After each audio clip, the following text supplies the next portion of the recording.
उमा महेश्वराय नमः। आप सभी का हमारे YouTube चैनल पर हार्दिक स्वागत है। फाल्गुन मास महात्म कथा अध्याय 9 में आज सुने पिप्पलाद चरित्र, पिप्पलाद महादेव लीला का वर्णन। कथा अच्छी लगे तो कृपया चैनल को लाइक सब्सक्राइब अवश्य करें। आइए कथा को श्रवण करते हैं। नंदीश्वर बोले, हे महामुने, एक बार देवताओं और असुर राज वृत्रासुर में बड़ा भयानक युद्ध हुआ। वृत्रासुर ने सभी देवताओं को युद्ध में हरा दिया। तब सब देवता अपने प्राणों की रक्षा हेतु ब्रह्मा जी की शरण में गए। ब्रह्मा जी के पास पहुंचकर देवताओं ने उन्हें अपनी सारी परेशानियां बताईं और उनसे अपनी प्राण रक्षा की प्रार्थना की। ब्रह्मा जी ने कुछ देर तक विचार किया और फिर देवताओं से कहा, हे देवताओं, महर्षि दधीच ने भगवान शिव की घोर तपस्या करके उनसे वर मांगा है कि उसकी हड्डियां वज्र सी कठोर हो जाएं। इसलिए तुम महर्षि दधीच से उनकी अस्थियों को मांग लो। उनकी हड्डियों से वज्र का निर्माण करके ही वृत्रासुर का संहार किया जा सकता है। ब्रह्मा जी के वचन सुनकर देवराज इंद्र, देवगुरु बृहस्पति और अन्य देवताओं को साथ लेकर महर्षि दधीच के आश्रम में गए। वहां पहुंचकर उन्होंने महर्षि को हाथ जोड़कर प्रणाम किया। देवताओं को अचानक इस प्रकार आया देखकर दधीच ने उनके आने का कारण पूछा। तब देवराज इंद्र ने उनसे कहा, हे महर्षि, आप परम शिव भक्त हैं और शिव जी से मिले वरदान के कारण आपकी हड्डियां वज्र के समान हैं। मुने, हमें अपनी अस्थियां दान करके हमारी रक्षा करें, क्योंकि वृत्रासुर का वध तभी संभव हो सकेगा। महर्षि दधीच ने मन ही मन सोचा कि परोपकार से बढ़कर कोई दूसरा कार्य नहीं है। तब देवताओं का कार्य सिद्ध करने हेतु उन्होंने भगवान शिव का स्मरण करते हुए अपने शरीर को त्याग दिया। देवता उन पर पुष्प वर्षा करने लगे। जब इंद्र को ज्ञात हुआ कि महर्षि ने अपने प्राणों को त्याग दिया है, तो उन्होंने कामधेनु द्वारा महर्षि दधीच की सब अस्थियां निकाल ली और वे अस्थियां त्वष्टा को देकर उससे वज्र का निर्माण कराने के लिए कहा। देवराज इंद्र की आज्ञा से त्वष्टा देवताओं के शिल्पी विश्वकर्मा के पास गए और उनसे अस्थियों का सुदृढ़ वज्र बनाने के लिए कहा। विश्वकर्मा ने दधीच की अस्थियों से वज्र का निर्माण किया। इस प्रकार महर्षि दधीच की अस्थियों से निर्मित वज्र को पाकर देवराज इंद्र बहुत प्रसन्न हुए और असुर राज वृत्रासुर का वध करने के लिए चल दिए। उन्होंने युद्ध भूमि में जाकर वृत्रासुर को ललकारा और अपने वज्र से उस पर कठोर प्रहार कर उसे किसी पर्वत की भांति खंड खंड कर डाला। वृत्रासुर के मरते ही देवताओं की प्रसन्नता की कोई सीमा न रही। वे उत्सव करने लगे, चारों ओर मंगलगान होने लगे तथा देवता इंद्र की स्तुति करने लगे।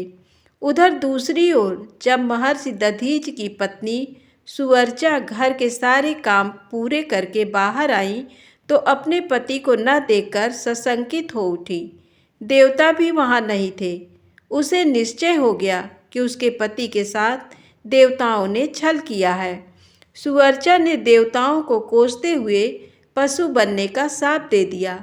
अपने मृत पति के पास जाने हेतु सुवर्चा ने जब चिता में प्रवेश चाहा, तभी आकाशवाणी हुई, हे प्राज्ञ, तुम ऐसा मत करो, क्योंकि तुम्हारे उदर में महर्षि का तेज विद्यमान है।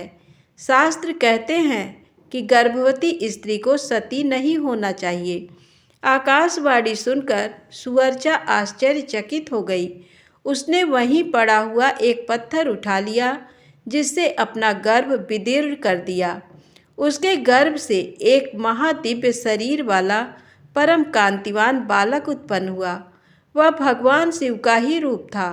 अपने पुत्र को पाकर देवी सुवर्चा बहुत प्रसन्न हुई, परंतु अगले ही पल उन्हें अपने पति का वियोग सताने लगा। सुवर्चा ने अपने पुत्र को चूमा और अगले ही पल उसे पीपल वृक्ष के मूल में लिटा दिया और बोली, हे पुत्र, तुम इसी वृक्ष के पास निवास करो और सभी मनुष्यों के साथ प्रेम का व्यवहार करो। ये कहकर सुअर्चा समाधि लेकर अपने पति के पास चली गई। देवी सुअर्चा समाधि लेकर शिवलोक पहुंची और अपने पति के साथ आनंद पूर्वक निवास करने लगी। उधर दधीचि मुनि के पुत्र को भगवान शिव का अवतार जानकर ब्रह्मा जी, श्री हरि, विष्णु, इंद्र आदि सब देवता वहां आए और उस बालक को वहां पाकर बहुत प्रसन्न हुए।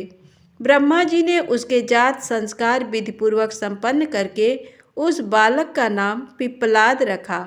उस समय देवताओं ने बहुत उत्सव किया, फिर अपने लोक को चले गए। पिप्पलाद बहुत समय तक उसी वृक्ष के मूल में तपस्या करते रहे और मनुष्यों के हित के लिए कार्य करते रहे। नंदीश्वर बोले, हे सनत कुमार जी, एक दिन दधीच पुत्र ऋषि पिप्पलाद पुष्पभद्र नामक नदी में स्नान कर रहे थे। तभी उनकी दृष्टि एक सुंदर मनोहर युवती पर पड़ी। वह युवती भगवान शिव का ही अंश थी। उसे देखकर मुनि पिप्पलाद मोहित हो गए और उसे प्राप्त करने की इच्छा करने लगे। उन्हें ज्ञात हुआ कि वह परम सुंदरी राजा अनरण्य की पुत्री है। ये जानकर मुनि पिप्पलाद राजा अनरण्य के घर पधारे और उनसे उनकी पुत्री का हाथ मांगा। ऋषि की बातें सुनकर राजा सोच में डूब गए कि मैं अपनी प्रिय पुत्री, जो कि सदैव राजसी ठाट बाट से रही है, को कैसे एक योगी के साथ ब्याह दूं, जिसके न कोई रहने का ठिकाना है न खाने पीने का। इस प्रकार राजा अनरण्य को सोच में डूबा देखकर ऋषि पिप्पलाद को क्रोध आ गया और वे राजा से बोले, हे राजन, तुम मुझे अपनी कन्या खुशी से सौंप दो, अन्यथा मैं तुम्हें तुम्हारे राज्य सहित भस्म कर दूंगा। मुनि की बातें सुनकर राजा अनरण्य भयभीत हो गए। उन्होंने अपने राज्य और प्रजा की रक्षा हेतु अपनी पुत्री पद्मा का विवाह सहर्ष मुनि पिप्पलाद से कर दिया। प्रसन्न होकर मुनि पिप्पलाद अपनी पत्नी को साथ लेकर आश्रम पहुँचे और आनंद पूर्वक वहाँ रहने लगे। ऋषि पत्नी पद्मा ने अपने पति की बहुत सेवा की। वह हमेशा मन, वचन और कर्म से अपने पति की सेवा शुश्रूषा में लगी रहती थी।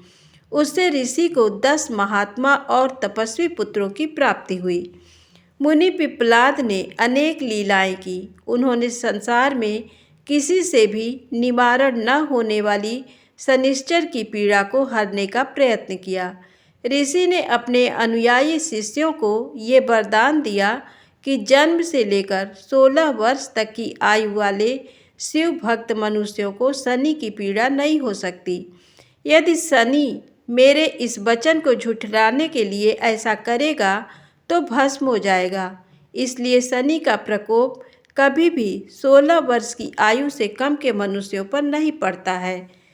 तात, मनुष्य रूप धारण करने वाले ऋषि पिप्पलाद का ये चरित्र मैंने तुम्हें सुनाया है।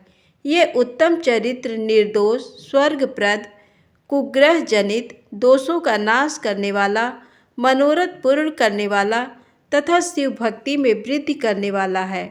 धन्यवाद। कथा पसंद आई हो तो वीडियो को लाइक करें, कमेंट में जय भोलेनाथ अवश्य लिखें।